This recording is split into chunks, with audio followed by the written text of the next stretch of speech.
Hello everyone, I am Sarita Srivastav from Mahatma Gandhi शिक्षण संस्थान. Now I am going to teach Hindi standard 5th.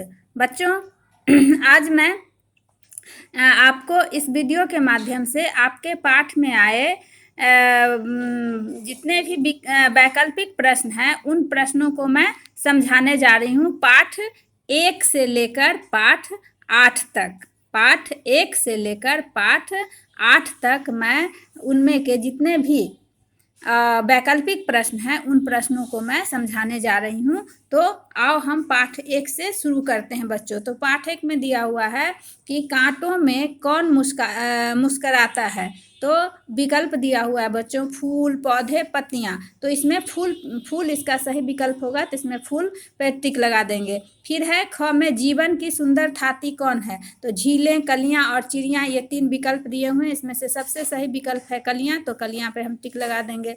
ग में है बच्चों, पंछी कहाँ चहक रहे हैं.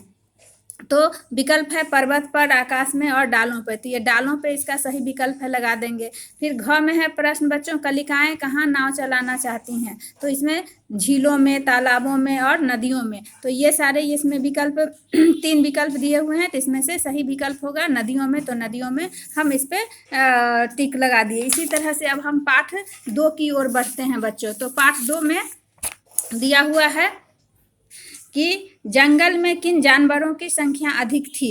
हाथियों की, हिरणों की और शेरों की. तो बच्चों उसमें हिरणों की संख्या अधिक थी, तो हम हिरणों पर टिक लगा देंगे. ख में है कि हिरण नदी पर पानी पीने कब आते थे. सुबह के समय, दोपहर के समय और शाम के समय. तो बच्चों हिरण जो है कहानी में दोपहर के समय पानी पीने के लिए आते थे नदी में. तो हम यहाँ पर दोपहर के समय में टिक लगा देंगे. फिर ग में है बच्चों, हिरणों का सरदार कौन सा हिरण था. तो विकल्प दिया हुआ है काला हिरण, सुनहरा हिरण और लाल हिरण. तो हम यहाँ पर काला हिरण इसका सही जवाब होगा, तो काला हिरण पे टिक लगा दिए. फिर है बच्चों, राजकुमार के जाल में फंसे हुए हिरण के साथ क्या किया. पकड़ लिया, छोड़ दिया या फिर मरवा दिया. तो बच्चों राजकुमार भी दयालु था और उसने देखा कि हिरण जो है वह प्रेम से एक दूसरे के साथ रहते, उनमें एकता है, इसीलिए वह उसे छोड़ दिया था. तो हम छोड़ दिया पर यह टिक लगा दिए. अब हम तीसरे पाठ की ओर चलते हैं बच्चों, जो है संतुलित भोजन. संतुलित भोजन के अंतर्गत ये हमारा 4 वैकल्पिक प्रश्न है बच्चों. पोषक तत्वों से भरपूर भोज्य पदार्थ क्या कहलाता है. तो पोषक तत्वों से यहाँ 3 विकल्प है, संतुलित भोजन, सामान्य भोजन और तैलीय भोजन. तो इसमें से संतुलित भोजन इसका सही विकल्प होगा. कार्बोहाइड्रेट किससे प्राप्त होता है बच्चों. 3 विकल्प हैं, घी से, दालों से, चीनी से. जैसा कि आप जानते हो कि कार्बोहाइड्रेट चीनी से प्राप्त होता है, तो यहाँ पर चीनी से हम टिक कर देंगे. फिर है ग में, किस तत्व की कमी से आंखें कमजोर होती हैं. यहाँ 3 विकल्प दिया हुआ है, प्रोटीन, वसा और विटामिन ए. तो हम जानते हैं कि विटामिन ए की कमी से ही हमारी आंखें कमजोर होती है, तो हम यहाँ पर विटामिन ए पर टिक लगा देंगे. फिर घ में है प्रश्न बच्चों कि हमें दिन भर में लगभग कितने गिलास पानी पीना चाहिए. विकल्प दिया हुआ है 8 से 10 गिलास, 12 से 15 गिलास और 2 से 3 गिलास. तो हम यहाँ पर हम दिन भर में जब 8 से 10 गिलास पानी पियेंगे तो स्वस्थ रहते हैं. तो ये 8 से 10 गिलास पानी पे हम टिक लगा देंगे बच्चों. तो इस तरह आपने देखा कि आपका तीसरा जो पाठ था स्वास्थ्य पर आधारित, तो उसका हमने ये वैकल्पिक प्रश्न को बनाया. अब हमारा पाठ 4 में है रेलगाड़ी की कहानी है. तो उसमें का ये प्रश्न है पहला कि सबसे पहले किसने लोहे की पटरी बिछाई थी. 3 विकल्प दिया हुआ है, विलियम जेसॉप, विलियम हार्वे ने और विलियम ये जॉर्ज स्टीफेंसन ने. तो यहाँ पर बच्चों सही जवाब होगा विलियम जेसॉप ने. दूसरा सवाल है बच्चों इसका कि भारत में पहली बार रेलगाड़ी 16 अप्रैल 1853 को कहाँ चलाई गई थी. यहाँ विकल्प दिया है गोवा से, ठाणे से और पुणे से. तो बच्चों हम जानते हैं कि ठाणे से मुंबई तक ये चली थी, तो ये हम यहाँ पर ठाणे से लगाएंगे, इसमें विकल्प लगाएंगे. फिर है बच्चों की रेलगाड़ी का मॉडर्न रूप कौन सा है. तो यहाँ दिया हुआ विकल्प में मालगाड़ी, ट्राम और मेट्रो रेल. तो मेट्रो रेल जो है बच्चों यह इसका सही जवाब होगा कि मेट्रो रेल मॉडर्न रूप है रेलगाड़ी का. अब है घ में प्रश्न है बच्चों, भारत में मोनो रेल कहाँ शुरू हो चुकी है. दिल्ली में, मुंबई में और अहमदाबाद में, ये 3 विकल्प हैं। तो हम सबसे सही विकल्प इसका है मुंबई में। मोनोरेल मुंबई में शुरू हो चुकी है। अब हम चलेंगे बच्चों पाठ 5 की तरफ। पाठ 5 में कविता है मेलों की बेला। इसमें से हम इसके वैकल्पिक प्रश्नों को देखेंगे। क में बच्चों प्रश्न है कि कविता के अनुसार मेलों के मौसम में कौन नाचने लगता है? बच्चे, बूढ़े, स्त्रियां या फिर स्त्री पुरुष? तो मैं ये कविता के अनुसार बच्चों बच्चे बूढ़े जो थे वह मेले के मौसम में नाचने लगते हैं। होली का त्यौहार हमें कौन सा भेद भुलाने की सीख देता है? ऊंच नीच का, त्योहारों का या स्त्री पुरुष का? तो बच्चों होली का त्यौहार हमें ऊंच नीच के भेदभाव को भुलाने का संदेश देता है, सीख देता है। तो हम ऊंच नीच में टिक कर देंगे।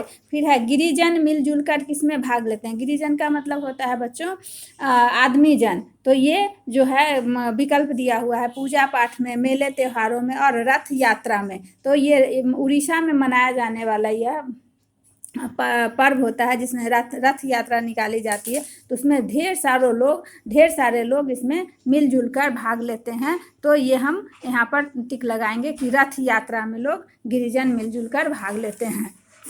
अब हम चलते हैं छठे पाठ की ओर, जहाँ जिसका शीर्षक है मैं हूँ गंगा। गंगा अपनी कहानी सुनाती है इस पाठ में। जैसा कि ये आप पढ़ चुके हो इसमें। तो दिया हुआ है कि गंगा कहाँ से निकलती है? बच्चों गंगा जो है 3 विकल्प हैं, यमुनोत्री से, गंगोत्री से और अलकनंदा से। तो गंगा का जो मुख्य स्रोत है बच्चों वह गंगोत्री है। तो यहाँ पर हम टिक लगाएंगे गंगोत्री से। फिर ख में प्रश्न है बच्चों गंगा और यमुना कहाँ मिलती हैं? तो बच्चों यहाँ प्रश्न ये दिया हुआ है विकल्प वाराणसी में, इलाहाबाद में और पटना में। तो इलाहाबाद में, जिसको हम संगम कहते हैं, यहाँ आकर गंगा जमुना का मिलन होता है। तो हम इसमें इलाहाबाद में इसको टिक करेंगे। ग में है प्रश्न बच्चों कि कोलकाता में गंगा का नाम क्या है?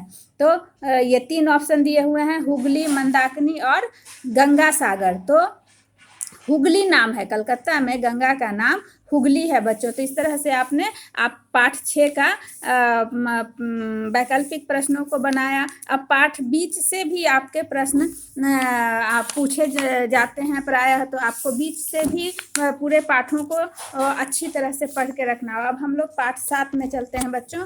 तो पाठ 7 में था रोबोट। रोबोट क्या है? अब पहला यहाँ पर प्रश्न है इसका कि रोबोट क्या है? तो इसमें विकल्प दिया हुआ है बच्चों कि एक कंप्यूटर, एक निर्जीव पुतला और ये दिया हुआ है आपको महाशक्तिशाली है। तो रोबोट क्या है? एक निर्जीव पुतला है। तो हम यहाँ पर ये टिक करेंगे, एक निर्जीव पुतला। दूसरा प्रश्न है ख कि रोबोट का काम करने के आदेश कहाँ से मिलता है? रोबोट को काम करने का आदेश कहाँ से मिलता है? अपने मालिक से, कंप्यूटर की मेमोरी से या सेंसर से? तो कंप्यूटर की मेमोरी से उसे काम करने का आदेश मिलता है। देखने और सुनने के लिए रोबोट में क्या लगे होते हैं बच्चों? तो विकल्प दिया हुआ है आँखें और कान, बड़े बड़े सेंसर, कैमरे और माइक्रोफोन। तो देखने और सुनने के लिए कैमरे और माइक्रोफोन उसमें लगे रहते हैं रोबोट में। उसके बाद है रोबोट किसके द्वारा छूकर अनुभव करता है? लाउड स्पीकर के द्वारा, विद्युत धारा द्वारा या फिर सेंसर द्वारा? तो बच्चों यहाँ पर होगा सेंसर के द्वारा वह छूकर अनुभव करता है। उसमें एक सेंसर लगा हुआ रहता है जिससे वह अनुभव कर सकता है। अब अंग में है प्रश्न बच्चों कि रोबोट का प्रयोग अब और किस क्षेत्र में होने लगा है? तो बच्चों इसमें है चिकित्सा क्षेत्र में, भवन निर्माण के क्षेत्र में और तेल शोधन क्षेत्र में। तो बच्चों रोबोट का प्रयोग अब चिकित्सा क्षेत्र में भी होने लगा है। तो हम यहाँ पर इसमें टिक मारेंगे, चिकित्सा के क्षेत्र में टिक मार देंगे। तो इस तरह से आपने पाठ 7 का हो गया आपका। पाठ 7 का वैकल्पिक प्रश्न हो गया। अब हम लोग पाठ 8 में चलते हैं बच्चों कि हॉकी का जादूगर किसे कहा जाता है बच्चों? धनराज पिल्ले को, ध्यानचंद को या प्रगट सिंह को? तो हम हॉकी का जादूगर ध्यानचंद को कहते हैं। तो ध्यानचंद में टिक लगा देंगे। ध्यानचंद का जन्म कब हुआ था बच्चों? यहाँ 3 विकल्प है, सन 1904, सन 1908 और सन 1920 में। तो बच्चों ध्यानचंद का जन्म सन 1904 में हुआ था। ध्यानचंद को कब सम्मानित किया गया? तो यहाँ पर 3 विकल्प दिए हुए हैं, सन 1928 में, सन 1932 में और सन 1936 में। तो बच्चों ध्यानचंद को ये 1936 में सम्मानित किया गया था। हिटलर ने ध्यानचंद को किस पद का लालच दिया था बच्चों? लेफ्टिनेंट का या मेजर का या मार्शल का? तो मार्शल पोस्ट का लालच दिया था, जो ध्यानचंद ने स्वीकार नहीं किया था। इस तरह से आपने देखा बच्चों कि हम वैकल्पिक प्रश्नों का जवाब कैसे देते हैं, तो इस तरह से आप उसकी तैयारी करोगे। धन्यवाद।